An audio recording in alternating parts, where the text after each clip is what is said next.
All right, welcome back to Resilient Voices and Beyond. This is actually my last episode before my finale episode. So this is season 2, episode 33. I tried to get to 51. It didn't really work out like that. Life got the best of me. But I believe I'll be ending technically at 34. 34 is a good number.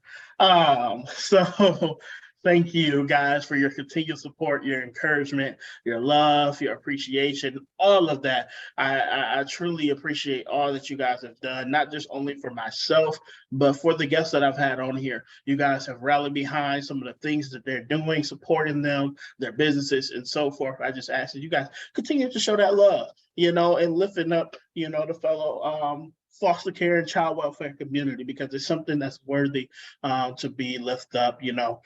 These individuals are people who have lived through it, or individuals who are directly working with people who are in care today. And, that's a very powerful statement there, because, people that are working in there today that I've had on here are, pretty much helping the next generation. So please help continue to support them, because, those are our next doctors, our next, presidents and what have you. But without further ado, if you so happen to stumble across this podcast and you don't know who I am, which I think is shocking, but it's okay. My name is Michael D. Davis Thomas, aka MDDT Speaks. I spent a little bit over 11 years in the Michigan child welfare system, part being on the juvenile side, the other part being on the foster care side. I started advocating at 15. From aging out at 18, I continued my advocacy journey, doing national and local and state advocacy, working in congregate care, working in juvenile facilities, doing corrections, doing policy and programming with legislators locally and nationally, doing housing coordinating with transitional living for youth coming out of care. You name it, I've had my finger in it since I've aged out. And that's why I'm here. That's what brings me here, to be able to speak with all these different individuals who have their finger and their feet planted on the ground, from either their experience or, their expertise, or both. So without further ado, I'm gonna have my guests introduce themselves, because it's not about me, it's about them. So feel free.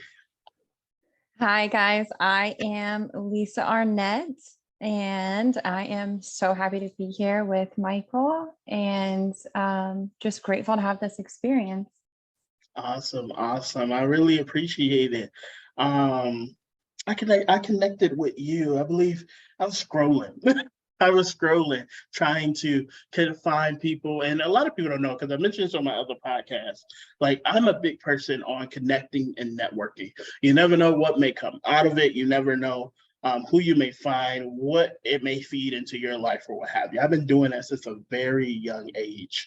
And I connected with you. I think I seen your TikTok. And I was like, yes, I'd be TikToking so much. I had to connect with you, and I reached out, and that's how we are here today. But you guys, I'll be learning as you guys are learning. So without further ado, my first question, if you could share a little bit of how your story began, to whatever depth you're comfortable with, and help us build a timeline to your life now.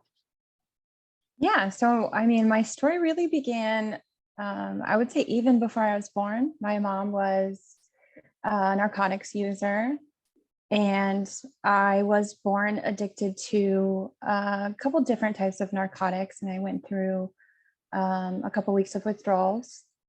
And at that time, they didn't really have a whole lot of protections in place for kids that were born addicted to narcotics. There wasn't really a rule book for that yet. And so we weren't on anybody's radar. And we lived with our biological parents until I was 2. And then things kind of came to a head with the drug use and the neglect and the abuse that was going on in the home. And we were removed and put into foster care. And then I went through about 36 different foster homes, and I experienced, various types of abuse, sexual abuse, physical, emotional abuse. And it was just a really rough journey for me and my siblings. And we eventually all got separated. I think my oldest sister was the first one to be separated from us. And she was the one that kind of remembered everything that happened in our biological home. And it took a really big toll on her. And then we were separated from her, and there was 3 of us together. And we used to have weekly visits with her in Portland, Oregon. And one day those visits just stopped, and we didn't know why. We weren't allowed to see our sister anymore. And when I aged out of foster care, I got this packet in the mail, and I found out that my sister had been sex trafficked from foster care. And I was really young. I think I was like 19 or 20 at that point, and I didn't really know what to do with the information that I had found. I felt betrayed. I felt lied to. I felt sad. And I felt a lot of guilt that I wasn't able to be there for my older sister in the ways that she was there for us when we were younger. And, I just thought she must have felt so alone, and that, I just felt so much anger towards the state for keeping that a secret and, keeping all of us apart because we were all separated. And, I think she would have fared a lot better if she had a support system when she came back. She was trafficked to Canada, actually, when she was kidnapped, and the Canadian police found her and brought her back to the US. And the state failed on multiple fronts. They did not allow her to testify, and the 3 people that they had arrested involved in her trafficking got off. They didn't get anything. And that's when I really kind of started my social media journey. And I started talking about it, and I started looking for my sister, and I found out that there was actually a documentary made about my sister. I had no idea. I looked at the trailer for this documentary. Someone on TikTok told me about it. The documentary is called Playground. And I saw a picture of myself on there, and I was so shocked. And I was like, and then I saw my sister, and there was a lot of emotions. And I just started speaking out about trafficking and care and about lots of foster care experiences. I got into public speaking, and just last June, I was invited to go to Harvard. I attended a child protection course at Harvard because of my TikTok and my public speaking that I'm doing, and I'm just continuing down that road. Awesome. Wow. It's been a journey. It It has has been a been. journey. It has been. um, I try to not get super long-winded. It's a no, lot to fit into a condensed you're amount of okay. I, time.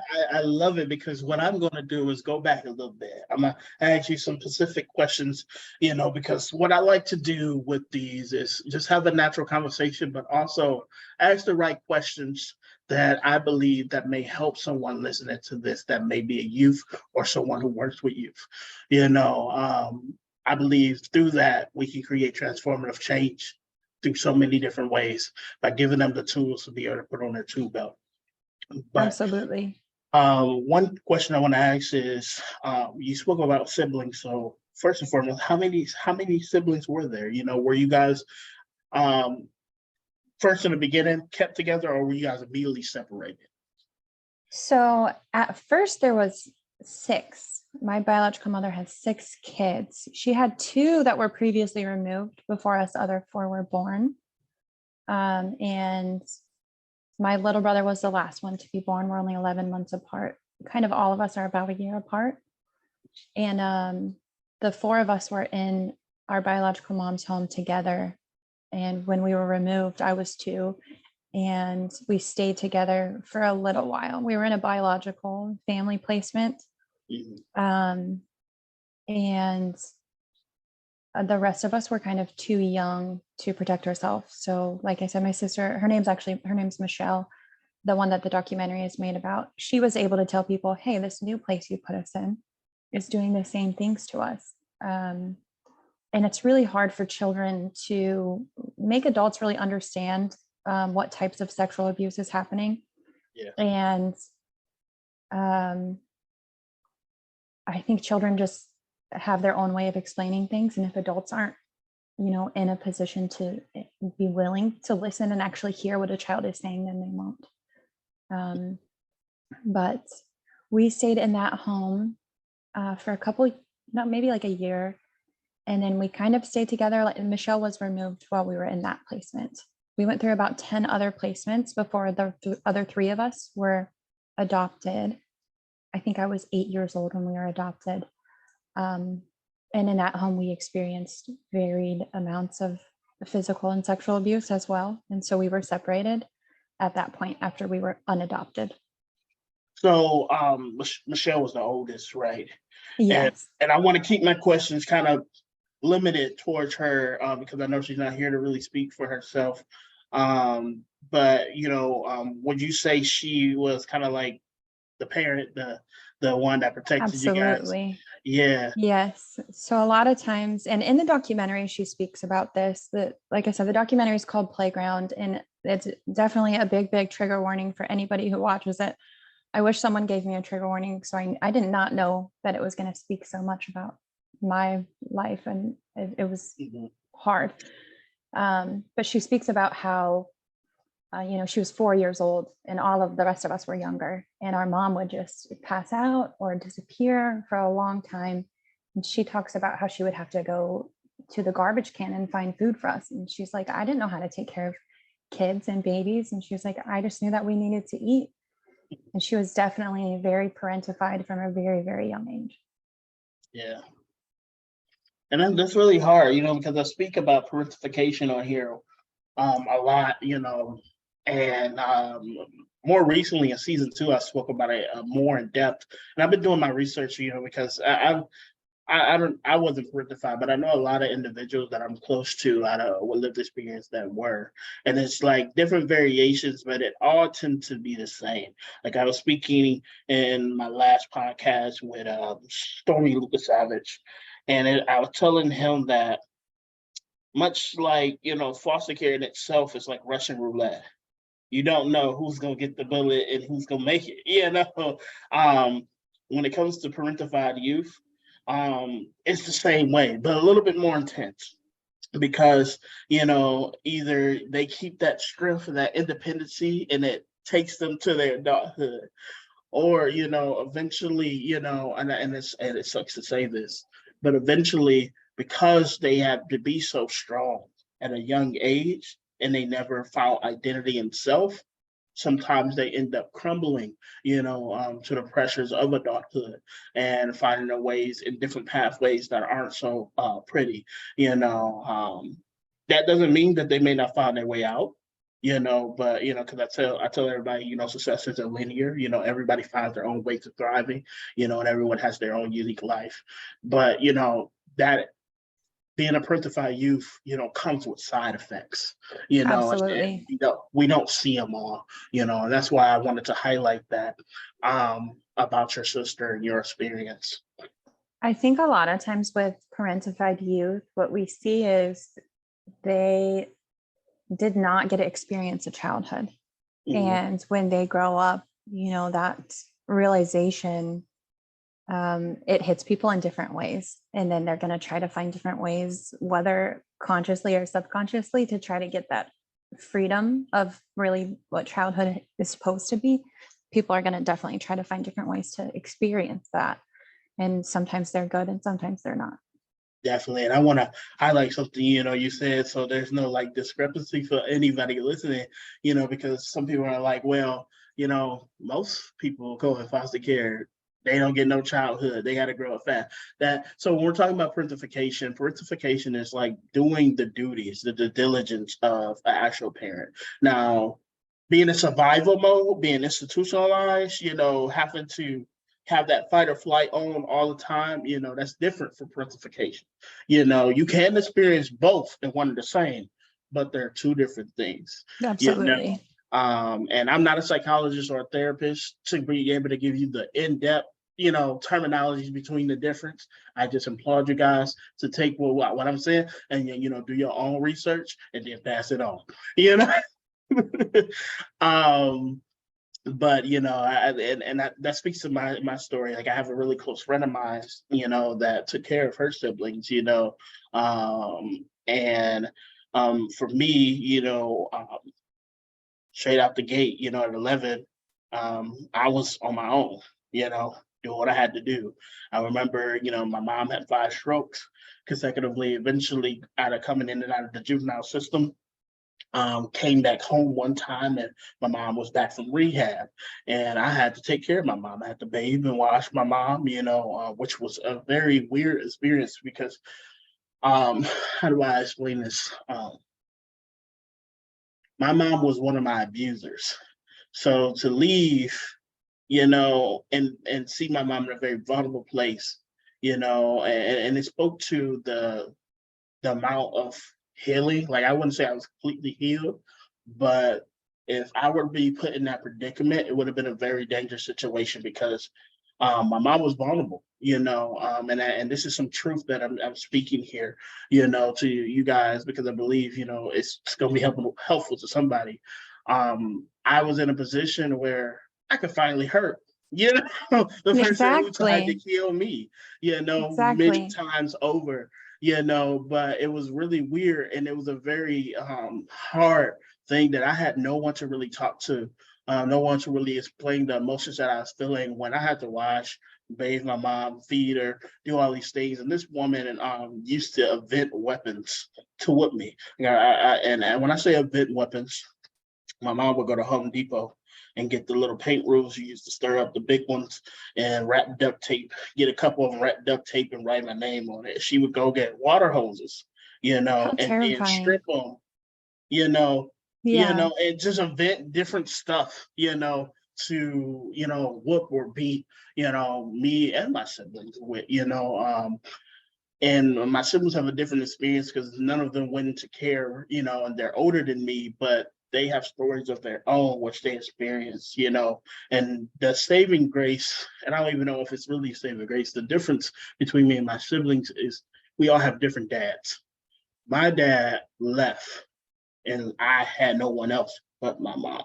They Yeah. dads left, but they dads are still around. You Yeah. know, so there was still some saving grace there.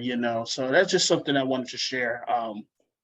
Going back, you mentioned that you had been in 36 different placements. Yeah. Well, I just want to admire you really quick for Go ahead. sharing that. Thank you so much for sharing that.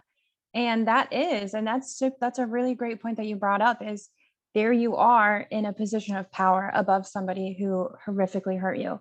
And you see that person super vulnerable and you're like, yeah, I could get payback right now. Or like this, I'm having these weird thoughts, like where like I'm above you now, but you have that deep empathy where you're like, you took care of her still. And that's remarkable. And I really admire you for that. And I just appreciate that you shared that because those are some very complex emotions that would bring up. But yeah, I just want to say thank you for sharing that. No problem, no problem. I just feel, so like these are things, when I touch on things, one of the things I wanted to do on here is just be real and authentic, and I understand everybody can't be that way, but for me, in order to continue on this next level, because, I've done a lot of the childhood trauma, but in order to continue on the next level of, okay, I'm going to be in a relationship with somebody. I'm going to be a husband one day. I'm going to be a father one day. That next level of some of the trauma that may come back up, I have to be honest with my feelings and my emotions towards things. And the Yeah. best way to do that is sharing my truth. And I understand everyone does that in unique and different ways. But for me, I try to be as transparent because I know I'm not the only one feeling it. I know it's not, just unique to myself. I know, some other people went back home and, they were like, man, I could literally throw this toaster at this person and then I can run away. Exactly. So it's a commonality. It And happens. I think that's definitely a very normal feeling to have. Like, why would I want to do anything nice for this person? They treated me horribly. But that just definitely speaks to like the deep level of empathy that's it's instilled in people. Definitely. Some Um, people. yeah. Therapy works. So I just add that in there, because that was the saving grace. I remember going back and forth, um, home, back and forth from like when I was on the juvenile side.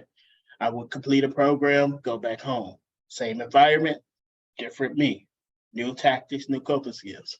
Go back to juvenile because nothing had changed in my environment.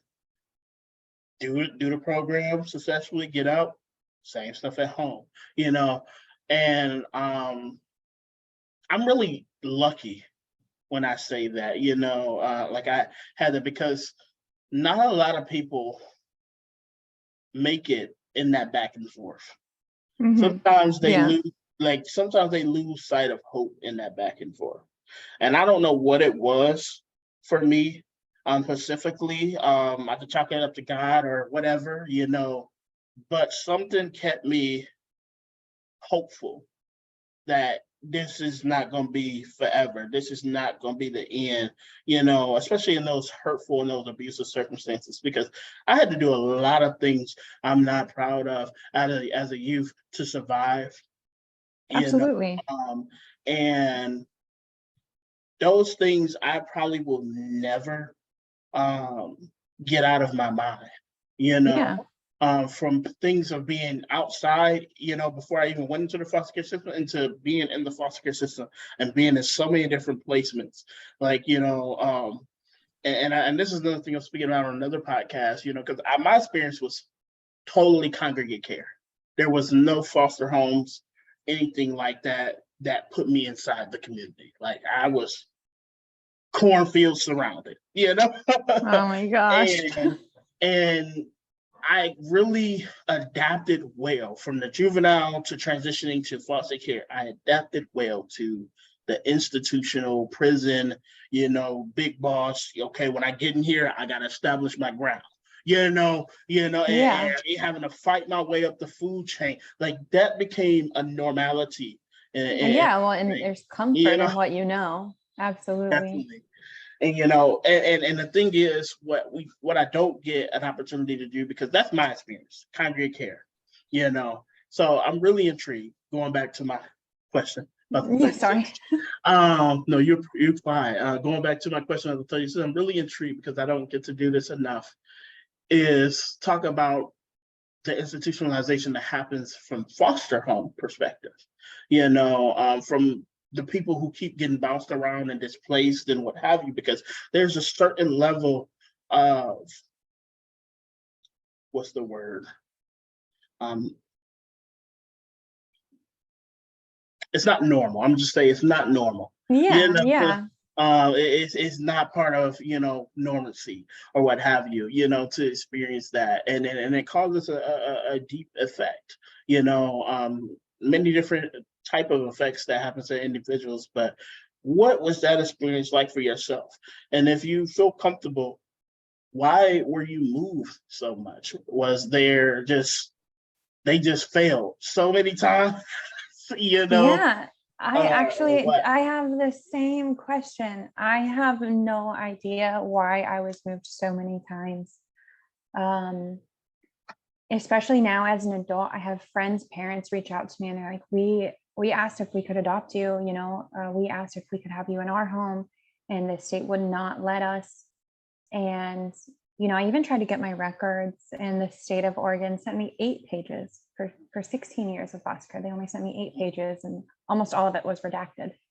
And I was like, Yeah. they're like, they gave me this list of stuff that they have to redact, and it's like child abuse. I'm like, you're going to read my own abuse. It's my abuse. Like, why can't I know about it? And I think it also speaks to, I think the state, I don't know. I don't think they wanted us to be comfortable somewhere.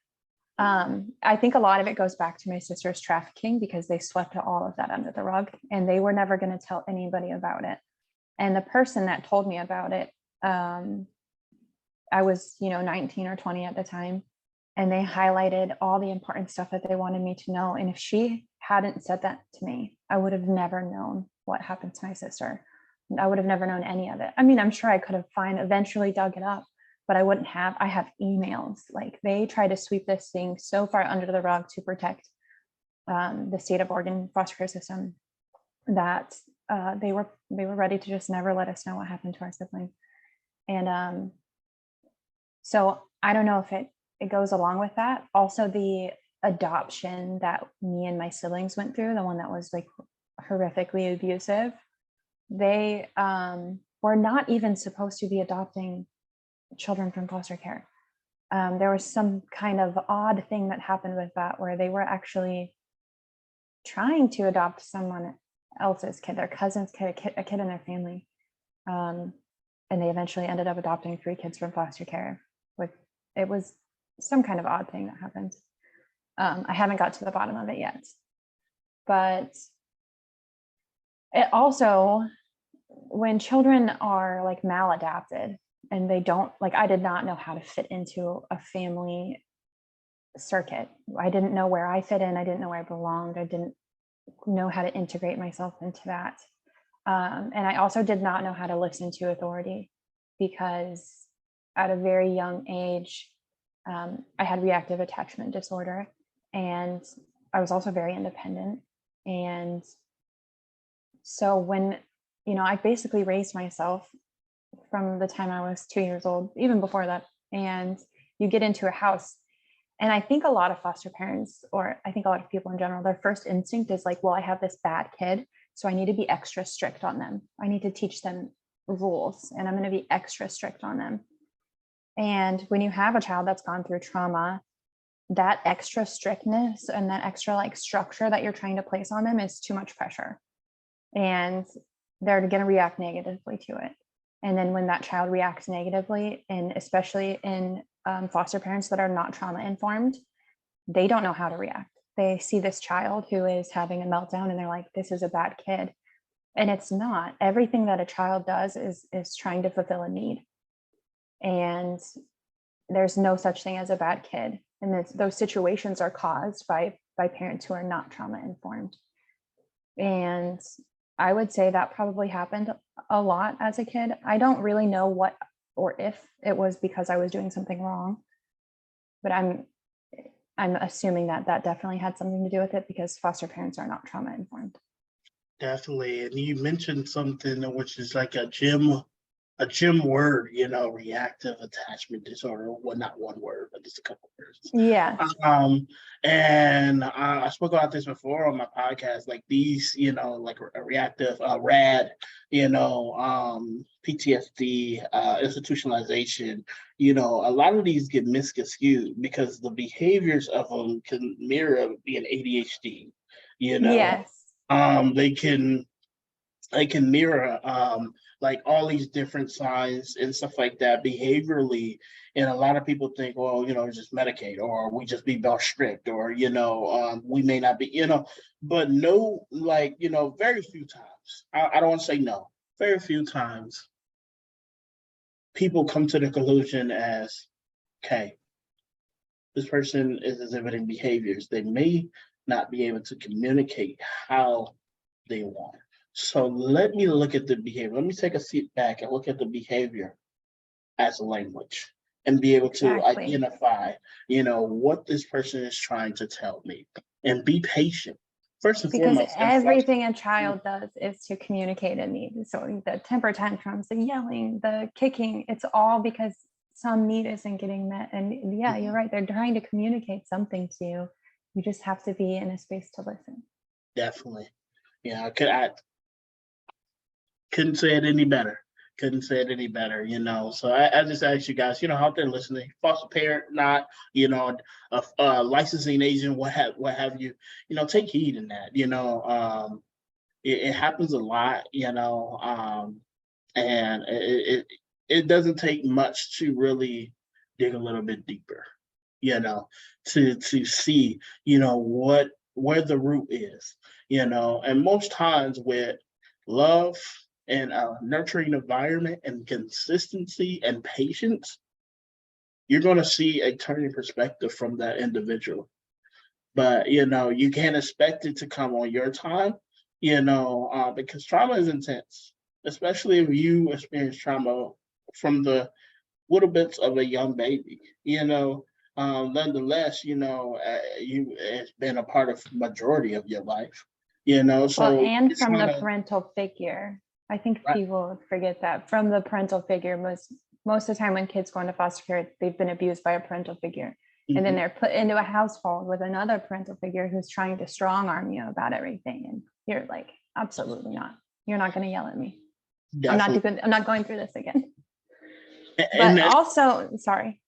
Oh, I was just gonna say that's something to talk about too, because when we talk about parents, like mom, dad, or mom, dad, dad, whichever, we think about these titles. When you come in as a kid, when you come in as a baby, like this is a connection, this is a link, and this is like, unconditional love that's set there.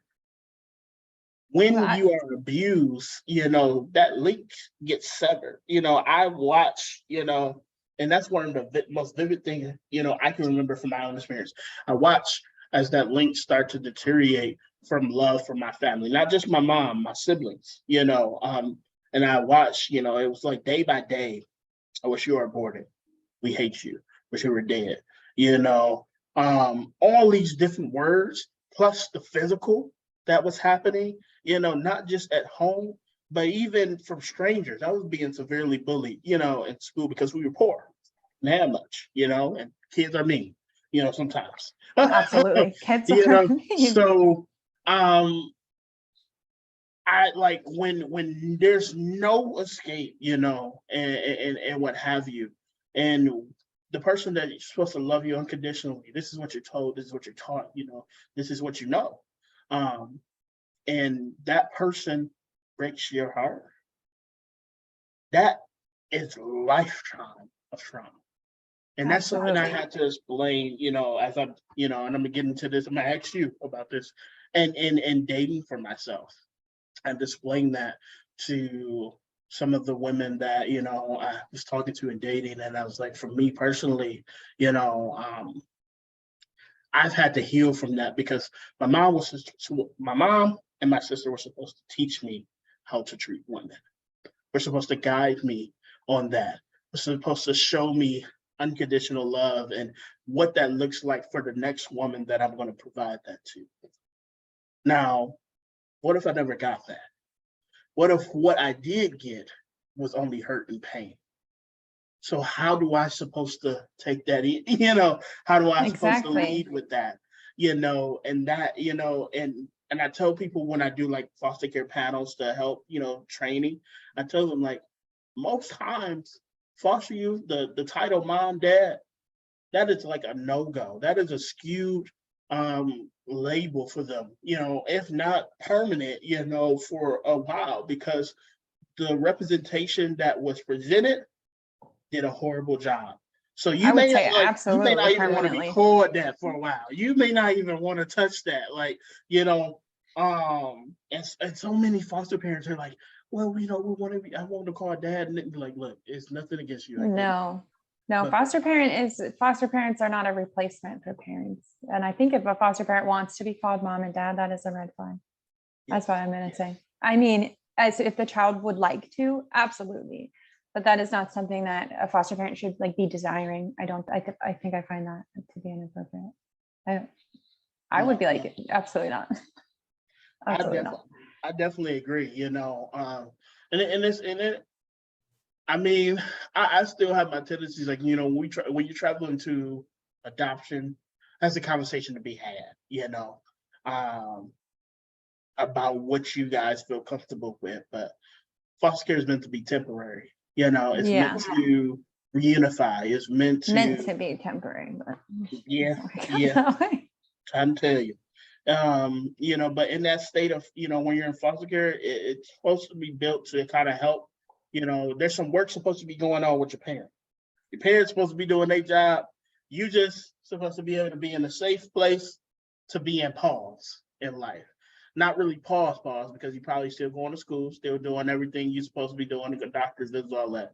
But pause from mom, dad, But a lot of times we don't see that pause get pushed back to play, you know.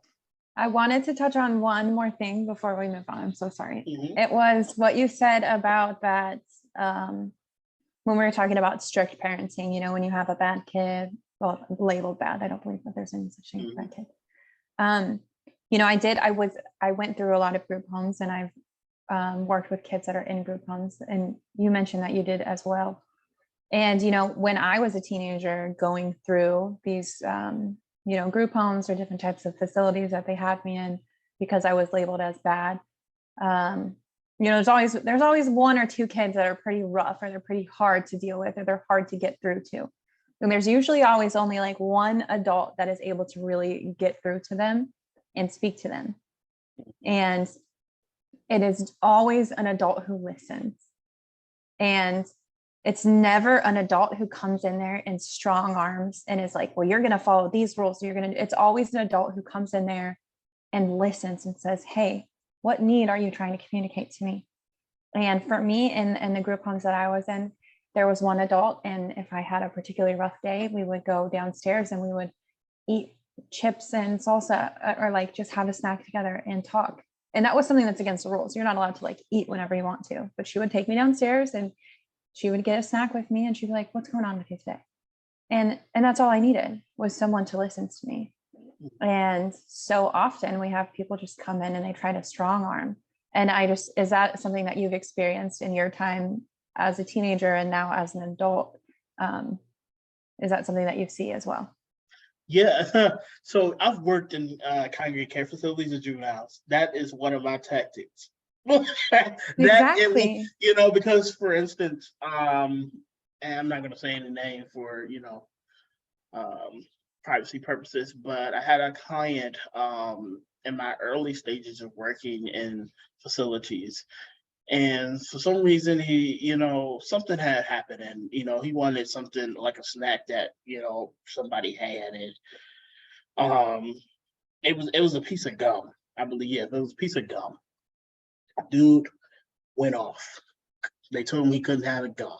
You know, I'm coming into work. I hadn't even clocked in. I'm parking my vehicle, and I can see him walking away. Like he's not even ready. He's walking away, and they're preparing to go, you know, hands on after he gets a certain marker, because that's out of the, you know, parameters of the facility. And, you know, they tell them to come back, all this other stuff. So I then go up to the individual. I'm like, what's going on? Like, what's wrong? You know, just sitting there listening. And I'm not listening to respond, you know, because I think there's a difference when you listening to just find a end to kind of say your piece. I'm listening to truly hear the individual, you know, what they had to say, what was on their heart, what was on their mind, and what needed to be met, you know. And the reality in that situation is the person, I was like, you know, where are you going? You know, truly knew, like, he was in there and he's like, I have no other place to go. So, like, I don't know why they're getting ready to restrain me. Like, I just wanted to walk. I just wanted to get out, you know, and I just wanted a piece of gum.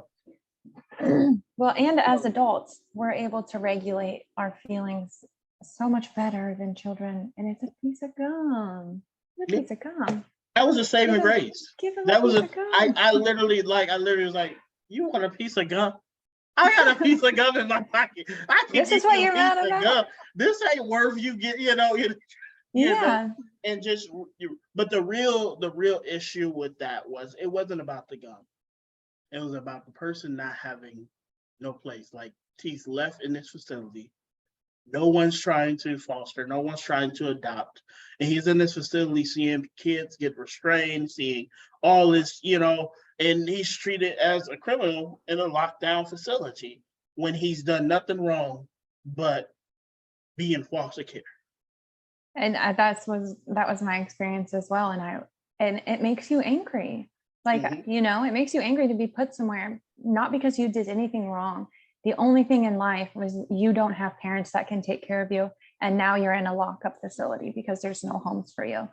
And I was definitely angry as well. But like, adults should be teaching to adulthood standards. So I'm an adult now. And if I want a piece of gum, there's nobody here that can tell me I can't have a piece of gum. I can go to the store and get my own gum. And I think that we run into that a lot with adults. There are adults who just want to control, and they say, you listen to me because I say so. And there's adults like you, and you're like, you can have a piece of gum, and it's not, it's never that serious. And in adulthood, if it's not like, that's how I parent now. If it's something that's not gonna happen to her in adulthood, then it's not something I'm gonna tell her she can't have or can't do. Yeah. And I think myself and Grace, I come from a very argumentative family, So like, I'm really not like, I really don't do the confrontation. Like, there was one point in time where I had a toxic relationship with fighting. And, they had got to a point where it was like an addiction, like, to be in chaos, to fight, because I was never one, because my family were so argumentative. I was never one to just sit there, because I knew the climax of the argument where it was going to become physical.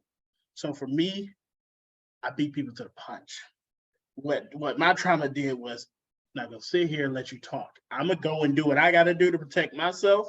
And then if you still okay after, we good. But that ain't my problem. So I started to be physical, and it was like 1 to 100, and I had to unlearn all of that, So it helped me, because that was my reaction going into this field, and in this field today. It helps me, because I'm never looking at things to try to continue to the argument. I'm not trying to win. I'm not trying to, well, I'm the adult, you're the child. I'm not looking at it from that lens, and that's what I saw a lot of working in these facilities. I'm the adult. These are the rules I was told that you got to do. This is my shift. What, blah, blah, blah. This is the policy. You're either going to do it or you're going to get in trouble.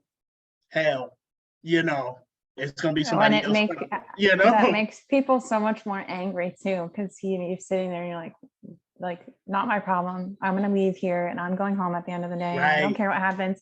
And I'm just like, and I'm stuck here. Like, I think I was 16 when I was in a facility, and, you see all these other 16-year-olds going and living their life, and I'm not even allowed to go outside, I'm like, so that would make me, I think that probably would have been a trigger for me if they're like, and I'm going to go home, and I would have been like, shut up. Like, I would have been angry from that point. So navigating forward, we talked about your adolescence, navigating forward to adulthood, to life in this world, and I'm starting my first question with this. Going through all you've went through, watching, what your siblings have went through, and all of this, and that's, it's a saying, you got multiple people sitting in the car, you all experience a different, type of trauma in the accident. It's not the same, but seeing all of that, what part did mental health, self-care play, and how does versus then mental health versus now play a part in how you live your life? Well, when I first got out of foster care, I was homeless. The day after I turned 18, I was homeless. I started just like staying with random people because I was, in college. I was trying to get through college. And I didn't have time to decipher my behaviors. My behaviors had me in survival mode, and they carried me. And my coping skills were not the healthiest, but they were coping skills. And they brought me to the point I'm at in life now. And I'm super grateful for them, even though that they were super unhealthy, but they saved me. They saved not my mental health, because it's not great, but they saved me from, I guess from like worse mental health. That is what our coping skills, and it's what our subconscious is there for. It's there to protect our child brain from, worse trauma. And so my coping skills shut down different parts of that trauma processing, and they did not recover fully. Ever. I don't think they ever will fully recover. But once I finally found stability, I joined the military, and I'm a helicopter mechanic now. And I got on my feet. And for the first time in my life, maybe when I was 29, which was last year, a little bit before that, I finally felt safe for the first time. I was like, okay, I've always had job insecurity, like just this paranoid fear that I'm just going to lose my job or lose my house or lose my car. And I just remember sitting there thinking, like, I'm not scared that, I mean, a little bit, but I'm not like constantly terrified that I'm going to lose everything that I have. And that's when I realized I'm in a safer place now. Like my healing has brought me so far that I feel like I can let my guard down just a little bit. And like I said, I am super grateful for the coping skills that I had, even though I had to give them up and replace them with healthier ones and do a lot of research and a lot of self-care and therapy and self-help. But yeah, they got me through it and they got me to where I'm at now. And yeah, I just slowly keep replacing them because we all have coping skills, whether it's, biting your nails or drinking, playing with your hair, bouncing your knee. Like all of these are coping skills to deal with different things in our lives. And, it could be literally anything, flicking your pen. And I'm just constantly finding little things that I'm doing and I'm replacing them with healthier things. Definitely. Appreciate you sharing that. My next question is, throughout your journey, you became a mom, Yes. and navigating, relationships and experiences for people with lived experience can be tough, especially if you didn't have many good examples, of what it may be. So the first component to this question is, how did you navigate relationships versus then versus now? And how did you choose whatever style you choose to be the mom that you are? I think in my early adulthood, relationships were a safety net. And not just like physically, they were just like a safety net mentally. And I think a lot of times I still kind of do in my relationships, I rely on my partner, like for lots of advice, like, well, should I buy this or should I get this or what should I make for dinner or what should we do next? And I think that comes from like people pleasing and also from not not wanting to upset people. Mm.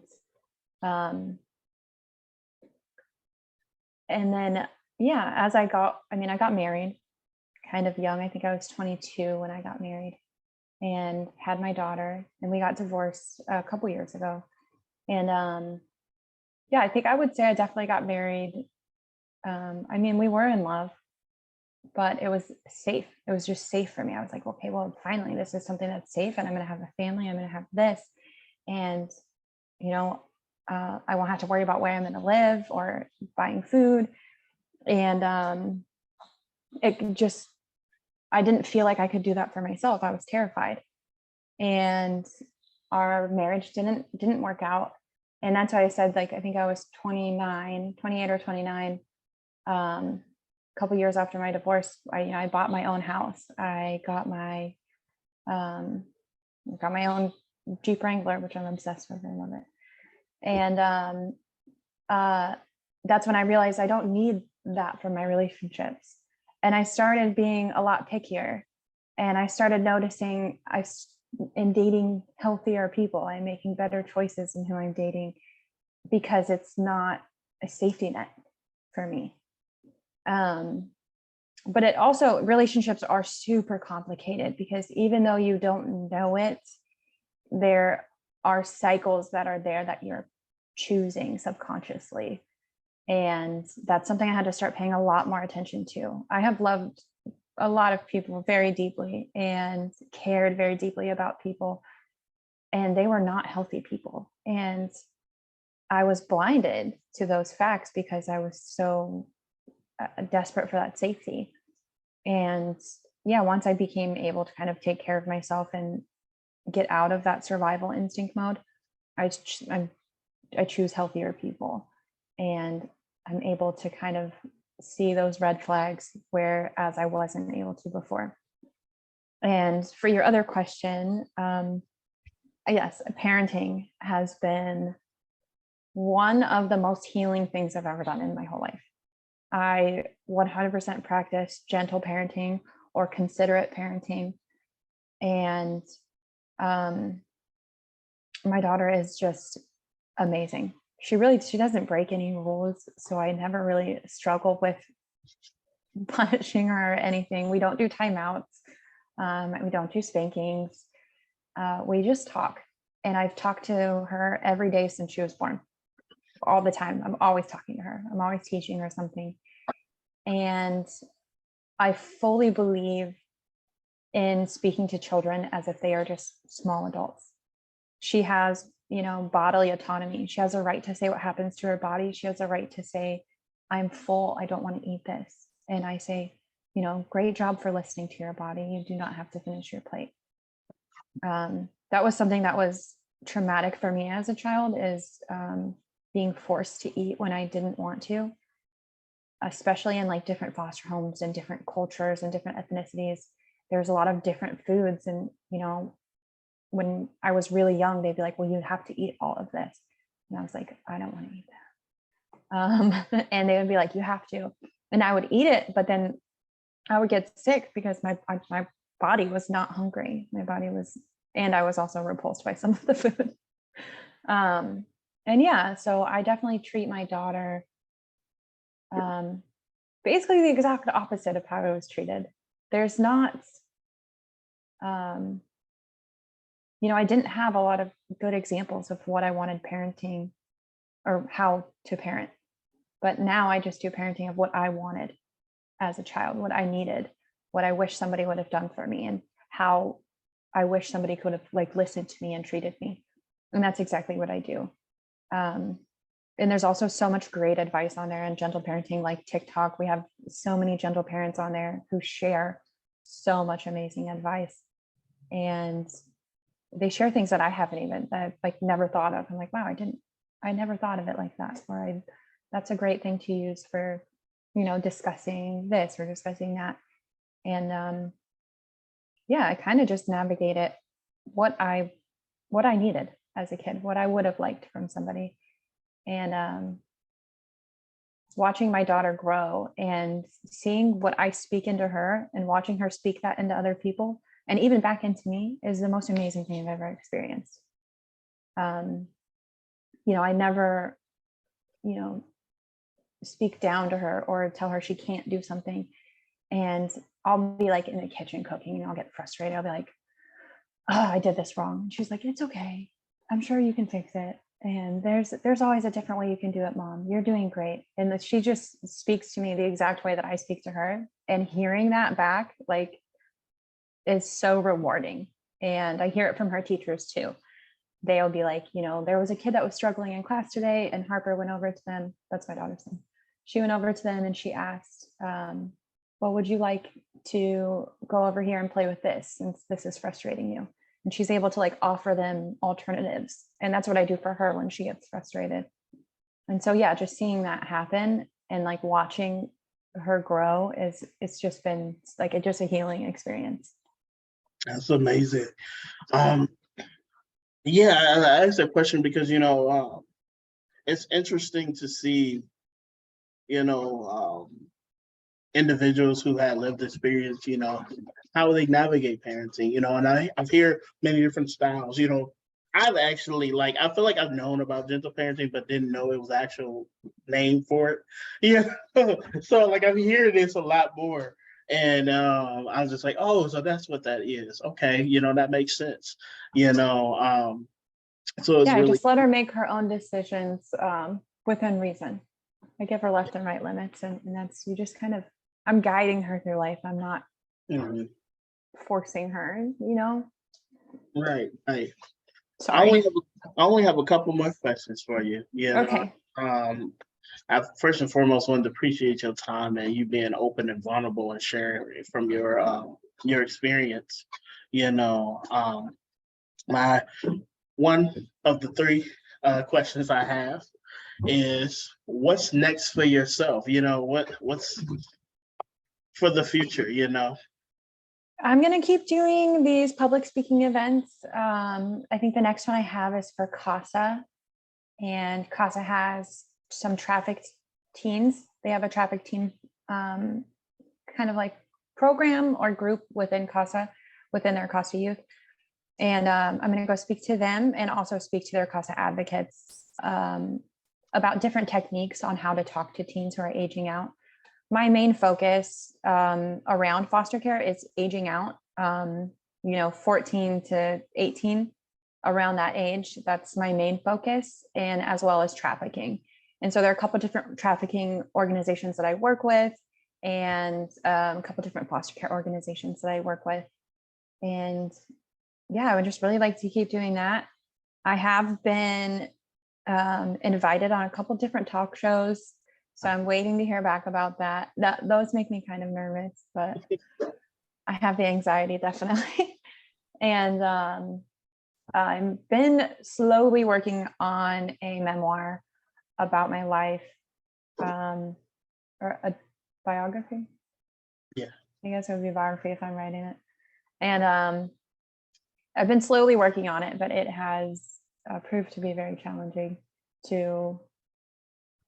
I'm able to talk about my trauma very well, but I think writing it down on paper somewhere, or even typing it somewhere, that's a disconnect for me. But yeah, that's what's next. Okay, okay. And then what advice would you like to leave here today? Today, I think the advice I would like to leave for today is, I guess for our overall theme is we shouldn't be controlling children because it's not an adult's job.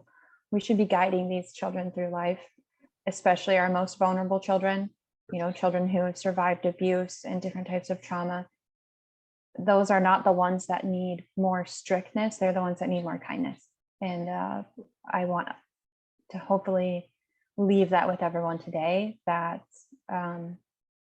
we need to be spreading kindness and softness to these children who have experienced trauma. Definitely, definitely.